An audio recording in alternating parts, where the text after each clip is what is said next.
What has love got to do with it?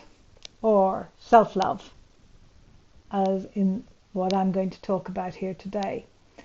I have many people come to me and ask me, what do I mean by self-love? How can one love themselves? A lot of people see love as in what they feel for their partners, for their children, for their friends. But a lot of people don't see how integral self-love is, or how they can even love themselves. And that's what we're going to talk about today. Hello and welcome to the Unburdened Woman. If you're new here, I'm Niamh. I'm a women's confidence coach. I work with women, helping them to love themselves, to let go of the people pleasing, to look at their social conditioning, and to begin to say no to the things they don't want and yes to the things they do want in their lives. And today we're talking about self-love, what it is, where it comes from, why you need it, and how do you get it. A lot of us have an internal voice, and that internal voice can often be very unkind to us. It can be very critical, very judgmental.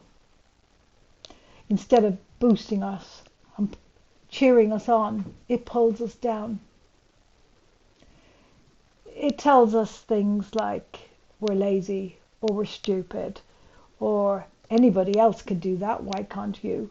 It looks at the things you've attempted and mocks them off as failure.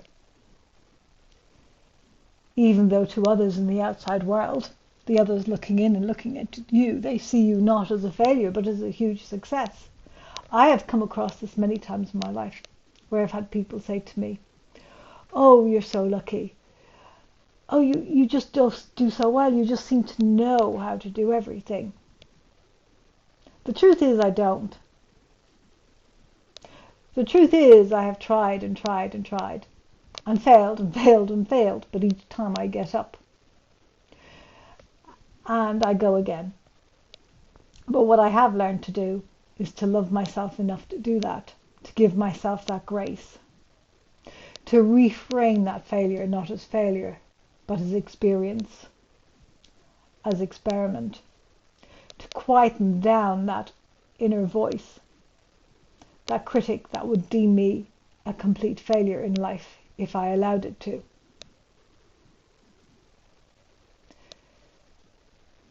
Let's think about how you talk to your loved ones.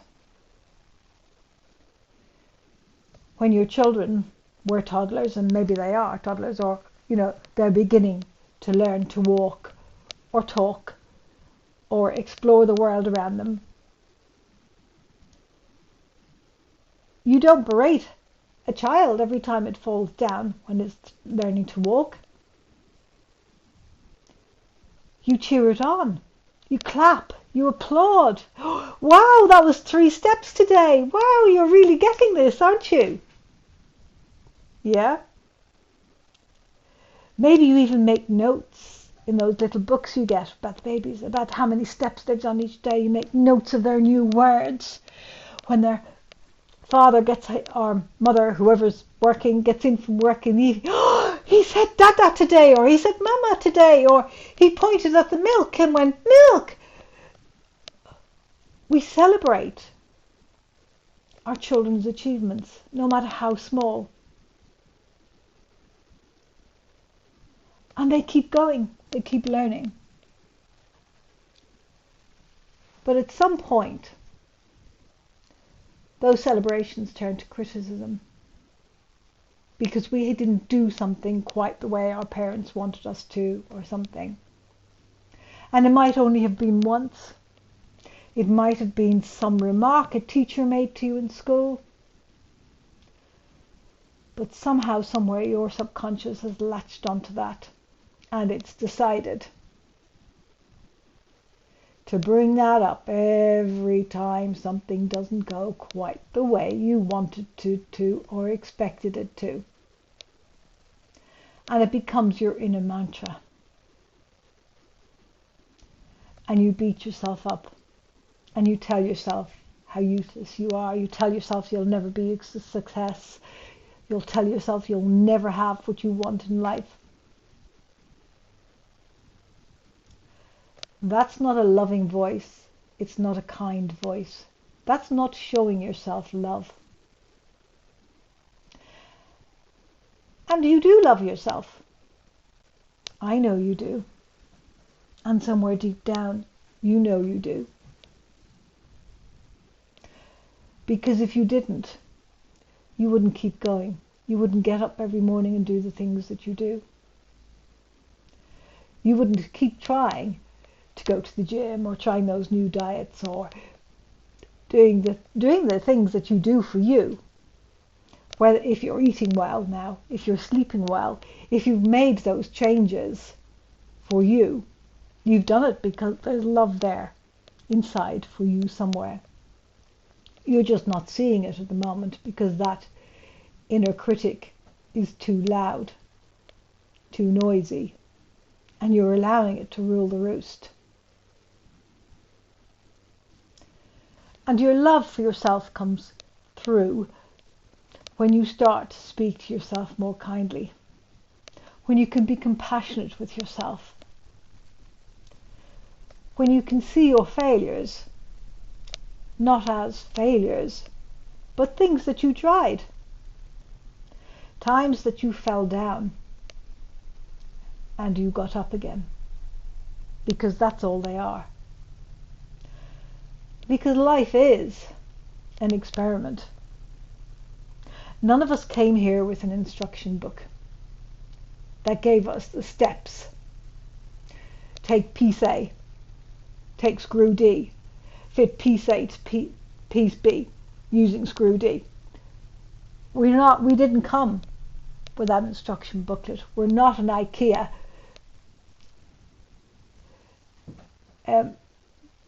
piece of furniture that just fits and slots together. Life is a learning curve. But we get in our own way when we allow that inner critic to take over. When we allow that voice to rule our lives. When we listen to it and believe it.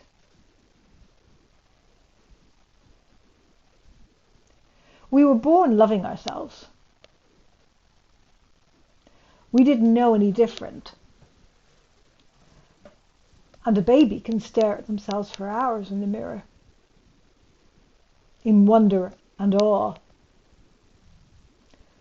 And there's no separation from who they are and what love is. They love what they see. And you and I need to come back to that. Because the reality is that each and every single one of us are walking miracles or living miracles. The fact that we've arrived here in this place today, despite everything.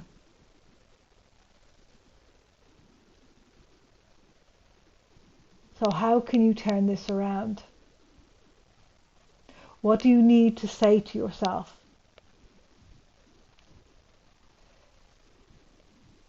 To see the love inside you that you have for yourself that keeps you going.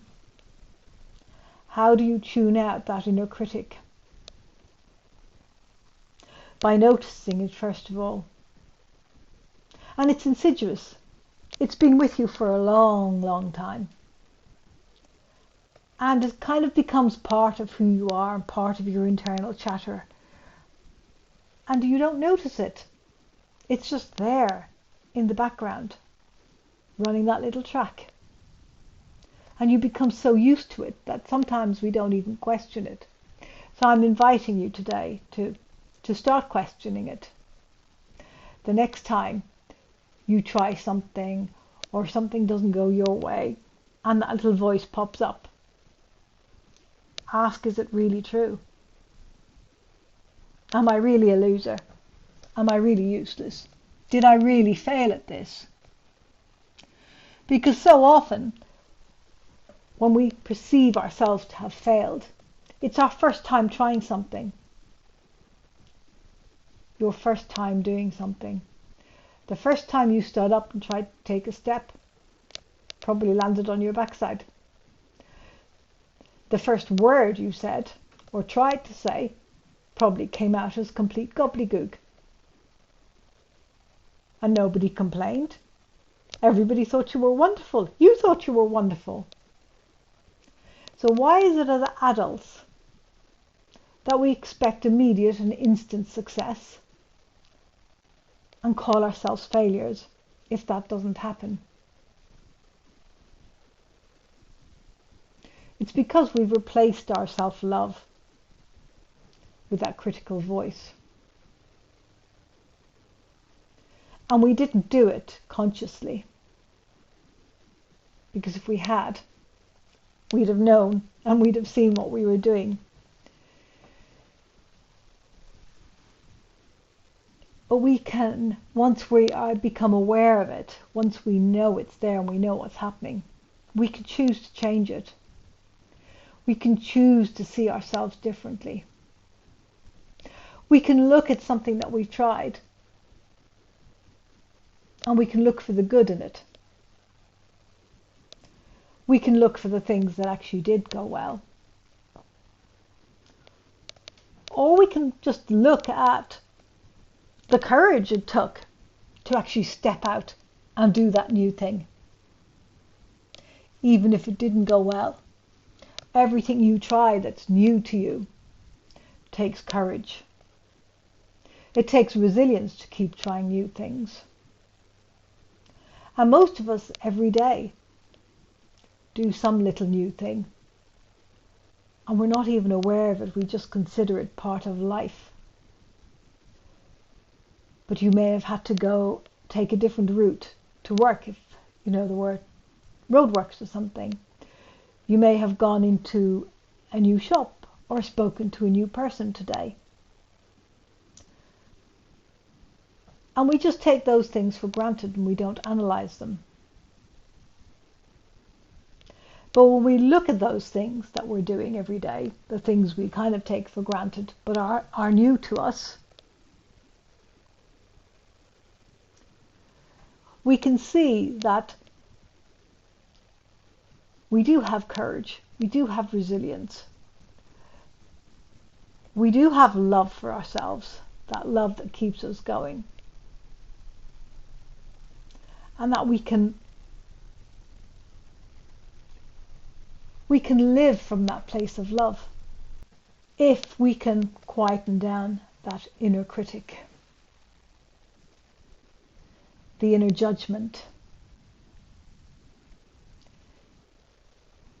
So, if we look at all the things that have gone well in our lives, and every time we try something new, or we want to try something new, we remind ourselves of all those things. We look at the things that we've done well, we look at the strengths and the skills we have, the courage and the resilience and the determination we have shown.